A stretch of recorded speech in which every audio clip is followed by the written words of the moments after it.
Arthur, por favor, apresenta um pouquinho quais são os seus planos para a Anatel para o próximo ano, por favor. Boa tarde. Agradeço a Momento Editorial pelo convite para participar mais uma vez do Inovatic Nordeste, agora presencialmente, né, depois de 2 anos aí de intervalo praticamente, sem nos encontrarmos. Bom, a Anatel, de maneira geral, ela tem um papel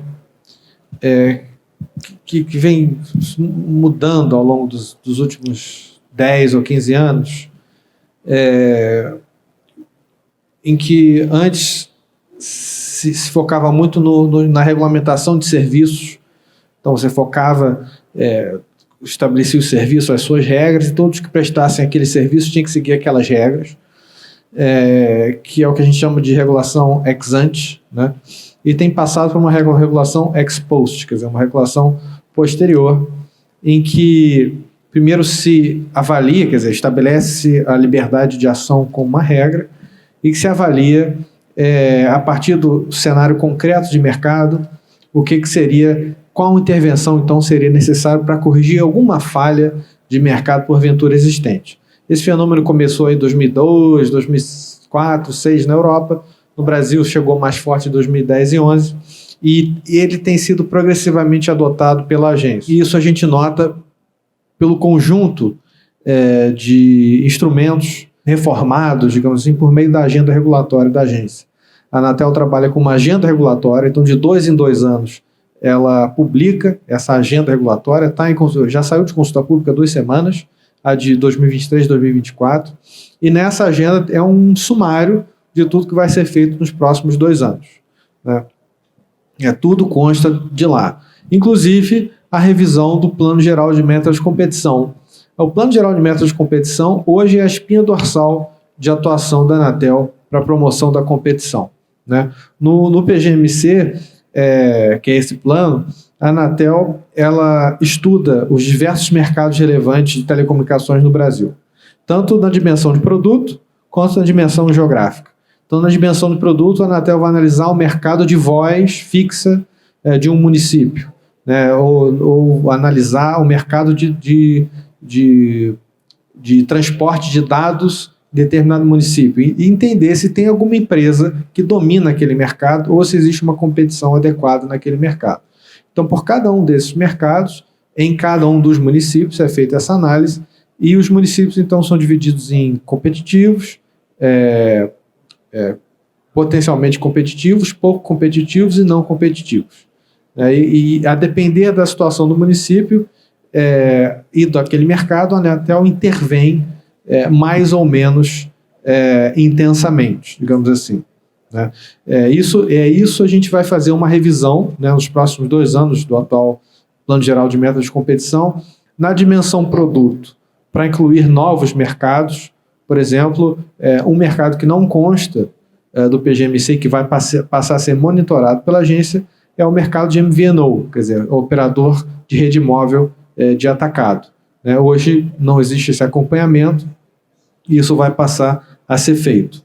E também na dimensão geográfica, a agência pretende ter mais instrumentos para analisar mercados em nível mais detalhado do que município, porque muitas vezes você tem realidades distintas dentro de um mesmo município, sobretudo os municípios maiores, né?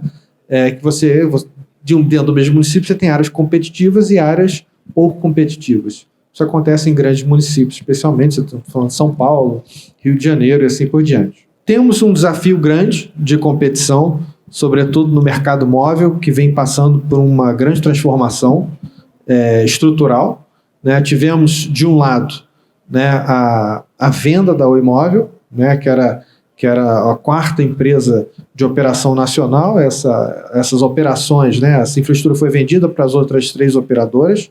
Então, a recompetição, a princípio, diminuiu no mercado móvel. Por outro lado, tivemos o edital do 5G, que o Wilson já mencionou, que foi capaz de trazer novos competidores para o mercado móvel e, de alguma forma, tentar compensar essa redução de agentes ocorrida em função da reestruturação da companhia Oi. Então, o 5G dividiu o país em várias regiões e muitas empresas adquiriram esse direito de explorar a faixa de 3,5 GHz inclusive uma delas é a BrisaNet, que está aqui presente, né, entre outras empresas dessas regiões brasileiras. E aí, o desafio que a gente tem é não só que essas empresas explorem o 5G, quer dizer, que já por si só já é um trabalho considerável, né, de implantação e planejamento, mas que elas tenham acesso aos outros mercados regionais, aos outros mercados geográficos do Brasil, para que os seus usuários não fiquem ilhados e essas empresas possam prosperar, né, crescer aí de alguma forma, recuperar o potencial competitivo desse mercado. Por isso é importante, e a Anatel tem feito isso, né, acordos de roaming mais fortes para que essas empresas possam explorar nos outros mercados, e a Anatel já está em fase de fixação dessas condições de roaming para as outras empresas que adquiriram, né, a infraestrutura da Oi, e também para que essas empresas possam acessar outras faixas de frequência, sobretudo faixas abaixo de 1 GHz, para que possam ter uma cobertura maior, né, penetração em edifícios, e por diante, para que seus usuários tenham uma experiência de serviço mais ou menos comparável às outras empresas e que, portanto, essas competidoras consigam, pelo menos no início, ter essa assistência de mercado, essa assimetria, para que, então, consigam formar o seu conjunto, né, de usuários. Voltando agora para a agenda regulatória da Anatel, outro ponto relevante de fortalecimento da competição se refere às redes neutras. Tem se tornado cada vez mais frequente no Brasil o aparecimento de empresas que se auto-intitulam redes neutras, ou seja, são redes, empresas de telecomunicações que operam redes, mas que não vendem para o usuário final. Quer dizer, são empresas que tratam os seus clientes de atacado, que também são empresas de telecomunicações que aí sim atendem o usuário final, de maneira igualitária, de maneira isonômica, né? E essas redes neutras, hoje, não tem uma previsão específica na regulamentação da Anatel, então, de alguma forma, existem dúvidas sobre quais obrigações se aplicam a elas e quais obrigações não se aplicam a elas. Por exemplo, uma obrigação de atender um usuário, não ter um call center específico, atender um usuário em até 60 segundos, são coisas muito específicas para empresas que atendem no varejo, né? Será que uma regra como essa faz sentido que exista uma empresa naturalmente atacadista, uma empresa de rede neutra? Então, a agenda regulatória dos próximos 2 anos prevê esse esclarecimento do papel de um operador neutro, pressupondo que ele pode operar em 2 modalidades. Uma modalidade como essa, como operador de telecomunicações no atacado, e também numa modalidade de provedor de infraestrutura, né, em que muitas vezes ele nem precisaria de uma outorga de telecomunicações, né, se ele tem uma rede de fibra e comercializa fibra apagada, ele não precisa de uma outorga de telecomunicações, a não ser que ele use rádio de frequência, e nesse caso realmente ele precisaria de uma outorga para operar. Outro ponto importante também que vai viabilizar um aumento de competição no mercado móvel se refere à exploração industrial de radiofrequência. Desde 2016, a Anatel já permite, de um lado, né, compartilhamento de radiofrequência, ou seja, que empresas diferentes operem a mesma radiofrequência por meio de contratos privados, e, de outro lado, o uso secundário de radiofrequência. O que é o uso secundário de radiofrequência? Você quer entrar numa área para prestar serviço móvel, você não tem outorga daquela radiofrequência, tem empresas que têm a outorga, a autorização para operar naquela radiofrequência, mas não operam, a radiofrequência está ociosa, isso há 10, 15, 20 anos às vezes. Você quer montar a sua operação naquela radiofrequência ociosa, então você vai lá para a Anatel e pede: Anatel, me dê uma autorização de uso secundário, né? Considerando que já existe um usuário primário que tem prioridade de uso daquela faixa. Então você recebe uma autorização de uso secundário, sobe sua rede e opera. Esses 2 elementos, tanto o compartilhamento, né, a exploração industrial de rede, quanto a autorização de uso secundário, nos próximos 2 anos, ou talvez até antes ainda desse ano, serão alterados. Tá? Serão alterados, no primeiro caso, para prever a possibilidade que a Lei 13.879 de 2019 trouxe de criação de um mercado secundário de espectro. Então, a empresa privada não mais ficará restrita a compartilhar uma faixa que ela possui, como ela poderá até revender essa faixa que ela tem sob as condições que serão estabelecidas pela Anatel. E, de outro lado, a autorização em caráter secundário deve receber um reforço, porque, apesar de essa regra existir há bastante tempo, não foi capaz de atrair empresas que implantem suas redes em caráter secundário, até mesmo pelo risco que isso representa. Você fazer um planejamento de rede, contratar equipamento, montar equipe, fazer um esforço de marketing, começar a faturar, etc., para daqui a 2 anos a empresa que é dona da faixa, que tem uso primário, virar para você e falar: interessante esse mercado que você descobriu, sai daí que eu quero operar no seu lugar. Então você, como usuário secundário, a princípio, você teria que abrir mão do seu direito de explorar essa faixa em prol da usuário primário, da empresa com operação primária. E isso naturalmente não estimula ninguém a operar. Então a ideia é fortalecer o uso secundário, dar proteções para que ele permaneça mais tempo com garantias de operação, e com isso a gente consiga expandir ainda mais o mercado móvel. Outro assunto que existe um compromisso de ser resolvido nessa gestão, depois de 20 anos tentando resolver, se refere aos postes, os postes de energia elétrica. O uso dos postes de energia elétrica ele é um problema há décadas e, sobretudo, por um desalinhamento de incentivos. Você tem uma distribuidora de energia elétrica cujo negócio é oferecer energia, vender energia para o usuário final. E ela tem uma coisa chamada poste, que ela passa o cabeamento dela, que tem uma faixa de ocupação para a rede de telecomunicações. O negócio dela não é telecomunicações. E aí, hoje, não existe uma possibilidade concreta de ela rentabilizar o uso desse poste para alugar para telecomunicações. Ela aluga, mas isso não é um negócio para ela, isso é mais um fardo do que uma oportunidade. Em primeiro lugar, porque intervém no poste. Então, várias empresas começam a intervir no poste dela, começa, às vezes, a forçar a infraestrutura, traz um risco para a operação de rede dela, de energia, isso em primeiro lugar. Em segundo, que 60% da receita bruta que ela recebe com o aluguel do poste, ela precisa abater da tarifa de energia dela. Então ela só fica com 40%, e com esses 40% ela tem que pagar imposto, cobrir os custos e ainda tirar um ganho.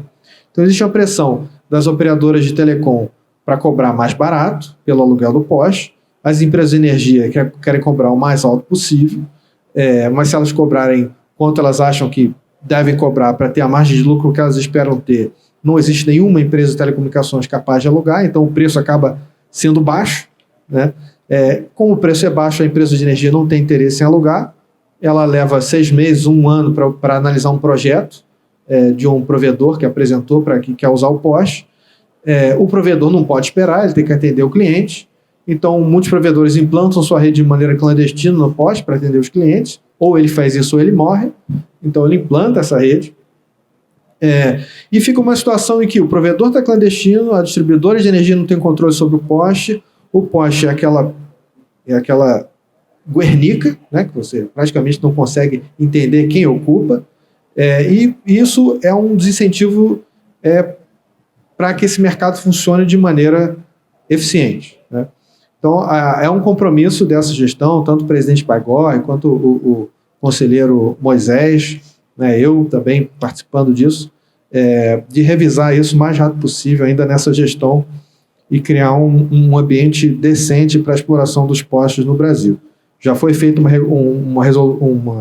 consulta pública conjunta entre a Anatel e a ANEEL, e isso está em processo de elaboração da resolução, da versão final da resolução, para que isso seja resolvido.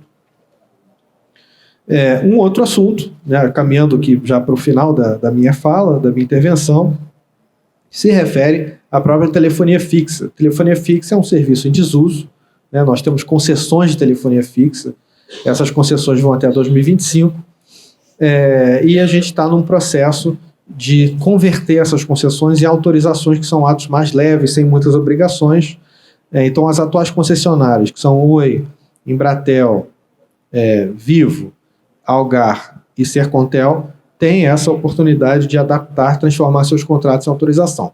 Caso isso não aconteça, até 2025, faz-se um novo edital e a gente contrata uma nova concessionária de telefonia, aí sim com obrigações mais leves, porque não faz sentido você ter o mesmo nível de obrigações que você tem hoje para a telefonia fixa na situação atual, em que esse serviço não é mais tão desejado assim pela população. Agora, tudo isso que eu estou falando, e aí realmente já encerrando a minha intervenção, se refere a regulamentos, né? É a Anatel atuando por meio de regulamentos, por meio da sua atividade normativa, para melhorar o ambiente competitivo. Isso tudo é muito lento, né? A agência leva muito tempo para fazer um regulamento, para revisar um regulamento. Leva um ano e meio, 2 anos, né? Porque vai à consulta pública, volta, depois tem a versão final. Esse processo é lento. E às vezes a gente precisa intervir mais rapidamente, às vezes às vezes a gente mata no nascedor o modelo de negócios por não se enquadrar em uma regulamentação que vai levar 2, 3 anos para ser modificada. Exatamente para tentar diminuir esse papel pernicioso do órgão regulador, é que a gente está nesse momento, já voltou de consulta pública, a criação do que a gente chama de Instituto do Sandbox Regulatório. O que é o Sandbox Regulatório? É a possibilidade da Anatel suspender as regras, né, de maneira rápida, para um determinado nicho, um determinado serviço, uma determinada área geográfica, o que quer que seja, e a gente permitir, então, que um modelo de negócio que não tinha sido antevisto, mas que pode ser interessante, mas não se enquadra exatamente na regulamentação, possa prosperar. Então, a gente trata isso como uma espécie de balão de ensaio, a gente abre espaço para que esse modelo de negócio aconteça, em dando certo, aí a gente revisa a regulamentação de maneira permanente. Isso vai certamente trazer muito mais inovação ao mercado de telecomunicações no Brasil, que hoje às vezes fica limitado por uma regulamentação obsoleta e que leva tempo para ser modificada. Então, acho que, acredito que, de maneira geral, essas são as principais linhas que a Anatel tem utilizado para atuar de maneira a promover a competição. Eu fico à disposição para qualquer pergunta e interação. Obrigado.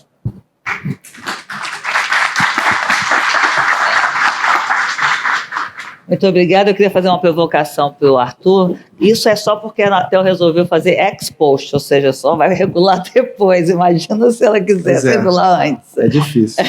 Eu tenho uma dúvida, Arthur, já que você levanta algumas questões. Quer dizer assim, a Anatel tem refletido, tem falado com frequência, você falou aqui também, que o mercado de telefonia móvel hoje de vocês é um mercado no qual vocês estão se debruçando mais do ponto de vista do estímulo à competição.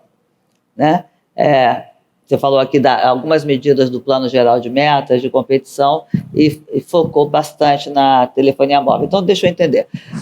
Vocês vão colocar o MVNO, o Mobile Virtual Network, no PGMC como uma condição para estimular o surgimento, o fortalecimento do MVNO? É isso? Sim, a Anatel vai passar a acompanhar esse mercado de MVNO de maneira oficial, né, de maneira mais consistente dentro do PGMC, estudando esse mercado e administrando remédios que, porventura, sejam necessários para que ele funcione de maneira minimamente competitiva. Né? A gente vê elementos contratuais nos contratos de MVNO que são elementos claramente anticompetitivos. E isso, de maneira geral, levou a agência a entender que precisa ter um acompanhamento mais forte desse mercado. A gente já sabe o que é exploração industrial de frequência? A exploração industrial de frequência é uma coisa que a gente tem hoje, é um termo mais geral. Né? Por exemplo, o run sharing é uma espécie de exploração industrial de frequência, mas o que a gente precisa saber e precisa delimitar é o mercado secundário de frequência. Isso a gente ainda não tem uma clareza definitiva, até mesmo porque isso ainda vai à consulta pública, né? De preferência esse ano. Bom, eu convido vocês dois para pular para baixo e depois subir de novo, porque a gente vai fazer uma abertura aqui. É só registrar aqui a presença do presidente Leonardo Euler de Moraes, que foi presidente da Anatel, né, que está aqui presente. Muito obrigada.